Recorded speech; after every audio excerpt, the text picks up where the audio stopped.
Welcome to the Authority File, the podcast where you'll hear conversations with academic librarians, technologists, researchers, and authors whose work is laying the foundation for higher education's future.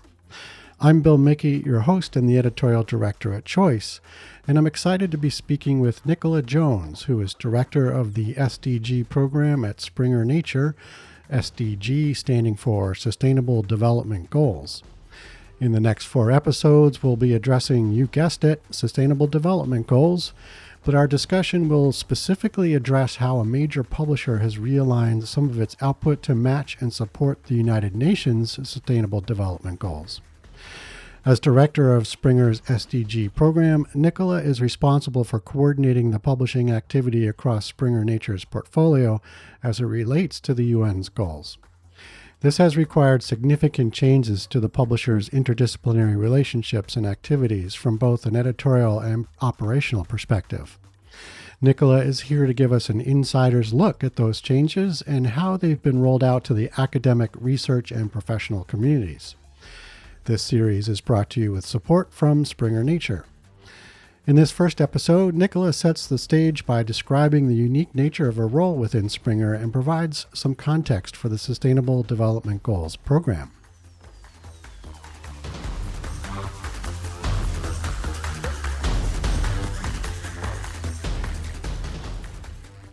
Okay, Nicola, welcome to the program. Thank you very much for having me. Sure. So to start, why don't we talk about your role as SDG director at Springer Nature? I think it's a rather unique position for a publisher, right? Yeah, to the best of my knowledge, Yeah. no other publishers have any position quite like this. So my job was created about 6 years ago to bring together the publishing that we did across all of our books and journals and all of our different subject areas where it relates to the Sustainable Development Goals. Mm-hmm. And I work very closely with our sustainable business team who look at our operational sustainability, but my job's really focused on the publishing side of things.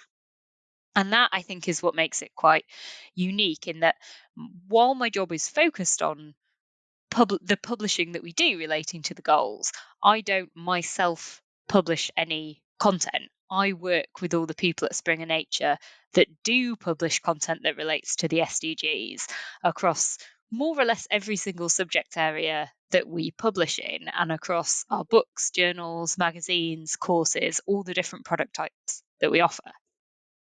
So I guess a parallel might be like a content director or something. Yeah, I mean, it's a very strange role in a way, in that it's quite sort of vague because it operates across so many different areas, and because it's outside of the kind of traditional publishing and editorial job roles, it can be really challenging to explain actually what it is, because it's quite challenging to explain to myself what it is on a day-to-day basis, because it varies so much and it's changed so much in the time that I've been doing it. But fundamentally, it's about trying to kind of coordinate everything that we're doing, encourage people to talk to each other, and with the idea that by doing that, we can help content that will address global challenges to have more of an impact in the real world. Mm-hmm. So by when you say encouraging people to talk to each other, you're talking about, the editors and other subject area specialists in the various disciplines that Springer publishes into, correct?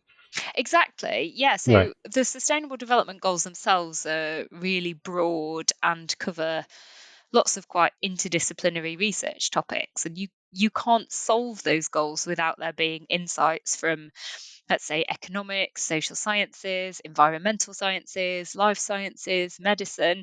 But all of these different communities externally don't necessarily talk to one another, and internally we're set up very much in the same kind of way at Springer Nature. We have different departments for different disciplines, and so the purpose of my role was to encourage people to talk to each other and to encourage the colleagues who work in environmental sciences to speak to the colleagues that work in sociology, for example, because you need insights from both areas if you're going to solve climate change.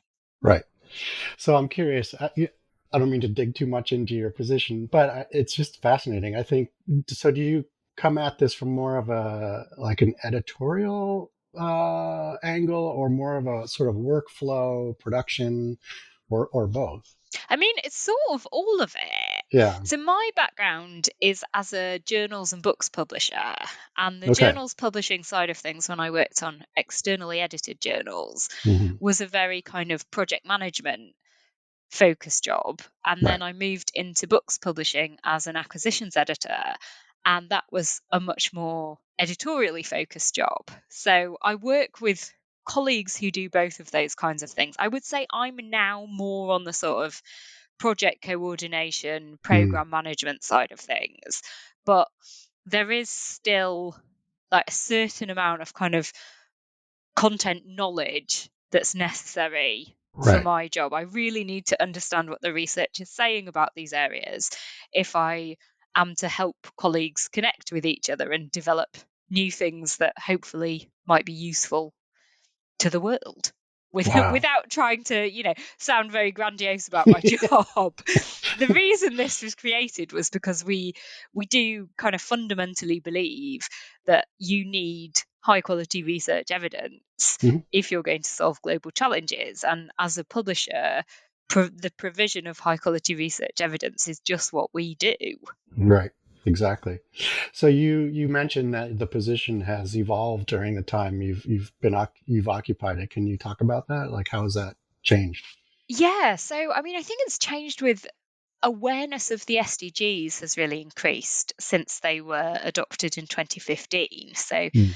the SDGs were adopted by the UN in 2015. My job started in 2016. And it started as a really kind of awareness raising exercise internally. And of course, at that time, that was very shortly after the merger that created Springer Nature Right. in the first place. And so a key part of the rationale for creating this position was to encourage all of these new colleagues in editorial who were working in lots of the same subject areas to talk to each other. So the nature environmental sciences people with the Springer environmental sciences people. And so there was a lot of kind of awareness raising, and we initially focused the program around grand challenges rather than specifically the 17 SDGs.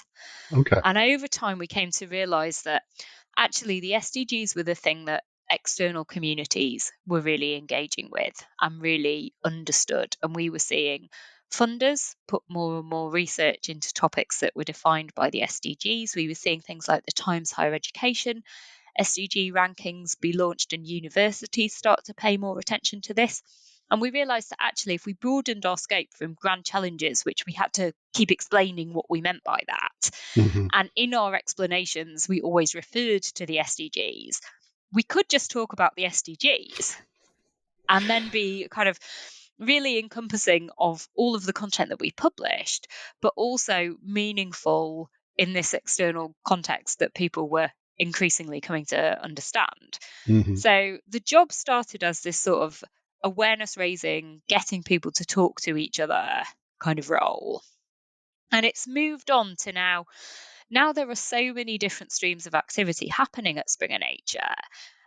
It's moved through this sort of coordinating phase into, I'm not even sure how I would describe my job currently, because there's almost too much for one person to be able to coordinate now.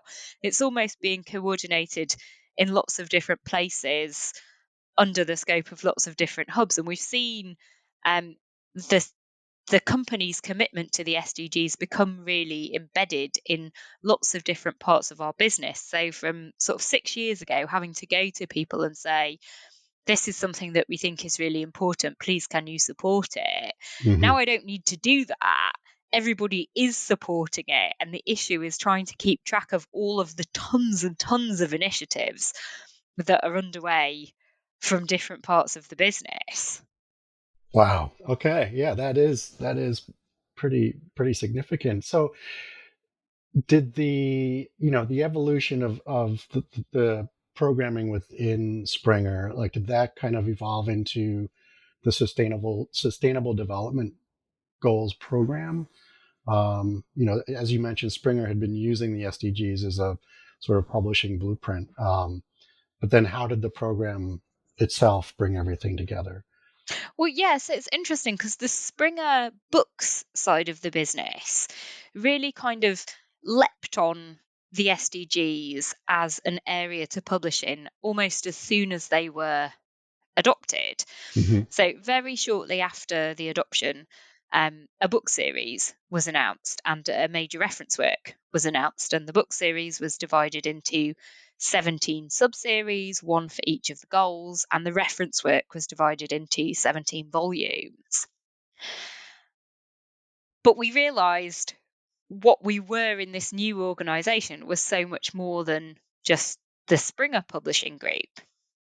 We were now bringing together the Nature Publishing Group and all the high impact journals that they were publishing. And we were also bringing in Scientific American and its reach Hmm. to more of a kind of consumer, general public type market, Right. and Palgrave Macmillan as a more specialist humanities and social sciences publisher.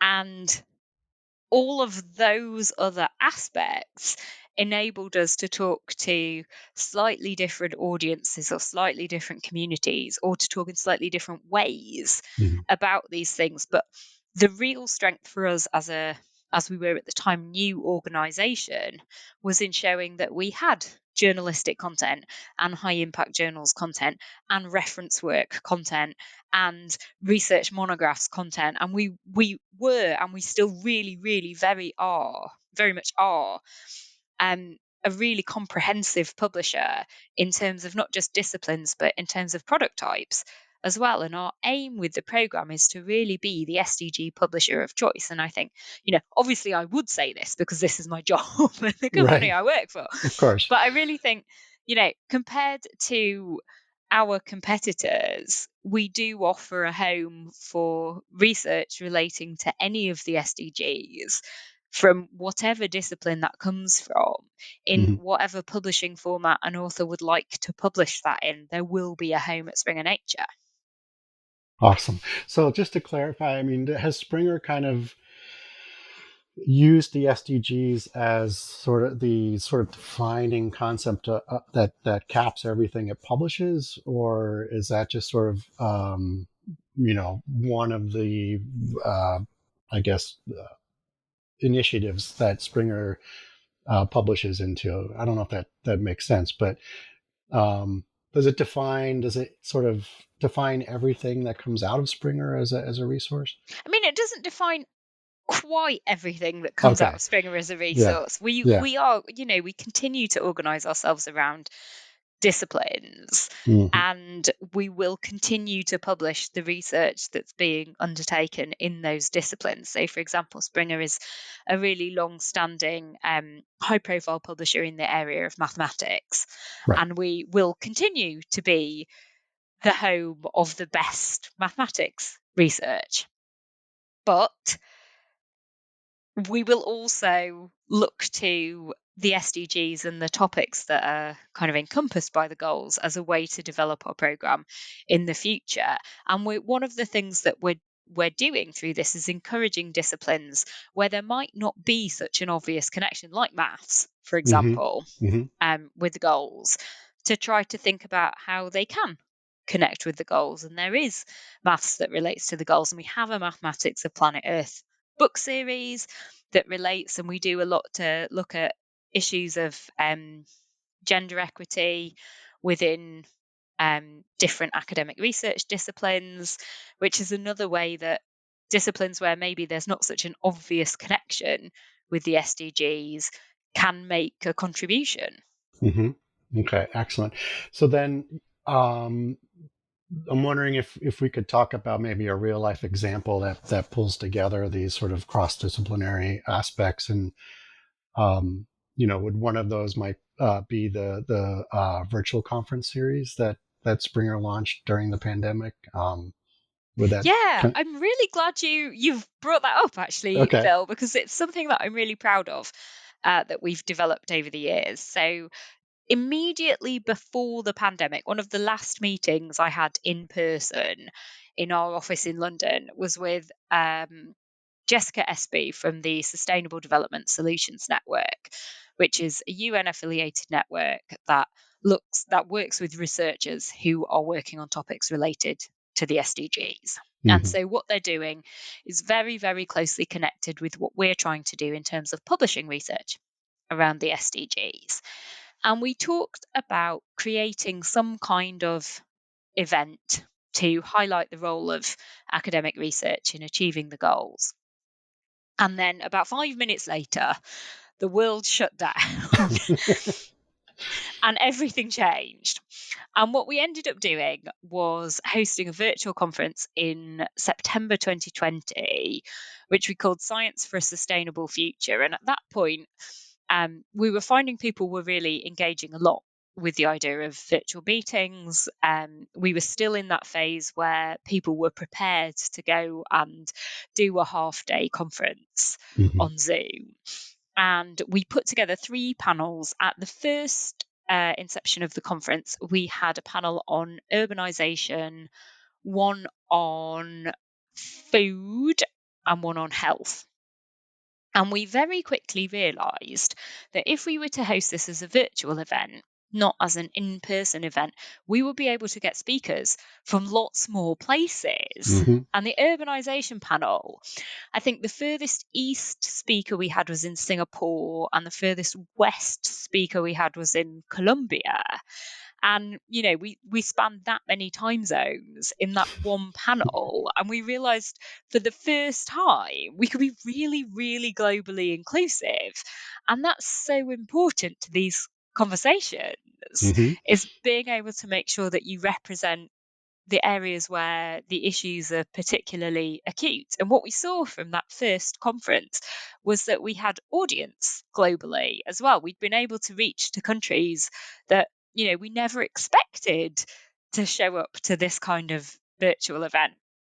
And so we've continued to run it. We ran it again in September 2021. We had a very similar lineup of panels. We swapped out urbanisation for climate finance. And then we hosted the 3rd iteration last September and slightly changed things up this year because the world was starting to open back up. Events were going a bit more hybrid, but we felt very strongly that we wanted to keep the virtual element to this so that we could maintain that kind of global inclusivity and get the right speakers instead of having to make that trade-off between who can be in a place and who is the right person to speak. Because the other thing that we found was it was not just about global inclusivity. That was really important.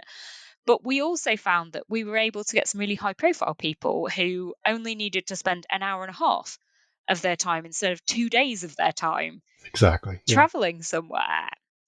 So last year's conference took the form of a plenary panel discussion at SDSN's International Conference for Sustainable Development, their annual conference. And it was moderated by Laura Helmuth, who's the editor-in-chief of Scientific American, and it focused on communicating science for the SDGs with inputs from research, practice, and that kind of journalistic aspect. And we're running the 4th, it will be the 4th edition of the conference this year, and we've changed the format slightly again. It's going to now be 3 different 1-hour panel sessions that take place over 3 weeks sequentially towards the end of April, because we've kind of come full circle now from sort of September 2020, when people were prepared to sit down in front of a screen for 3.5 hours and be engaged with conversations about the importance of connecting research and practice in service of solving global challenges. Now people are traveling again. People have less time and availability. And so doing a shorter session that people can just dip into or watch the recording at their leisure is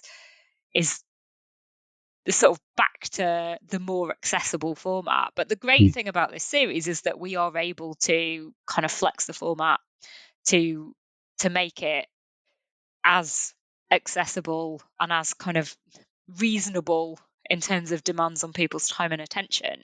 Mm-hmm. The other really exciting thing that happened from the first conference was that we co-wrote a white paper with SDSN that looked at how and why research and policy should connect in order to achieve the SDGs. It's called Harnessing Science for a Sustainable Future. And it's broken down into lots of different sections with different recommendations for policymakers, for scientists, and then for academic journals and research institutions. So some of the kind of supporting infrastructure around that. And basically, what the recommendations boil down to is make sure that you talk to each other Mm-hmm. at all stages of the process. Right.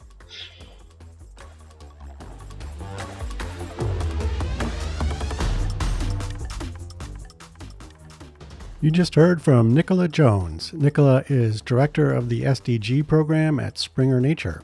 Join us next week as we discuss the operational elements of Springer's Sustainable Development Goals program, including how it has leveraged new interdisciplinary opportunities as well as some of the challenges it faced in executing on those. This 4-part series is brought to you with support from Springer Nature. Yeah, so that's been really central to what we've been trying to do. You know, it's one thing to say we want to support the SDGs and we want this to bring people together. But then if what happens as a result of that is everybody sort of goes back to their own silos and then publishes stuff that only speaks to their own community, then, you know, have you really gained anything? Right. So we've been quite explicit that we want this to be part of generating new initiatives and new activities and encouraging people to work together. And the real support structure that's enabled that at Springer Nature has been the formation of working groups around particular SDGs. As always, underwriting opportunities for the Authority File podcast are directed by Choice's advertising manager, Pam Marino, and all of our episodes are produced and edited by Choice's digital media producer, Sabrina Kofer, with support from digital media assistant, Ashley Roy. That's all for this week. Thanks for joining us.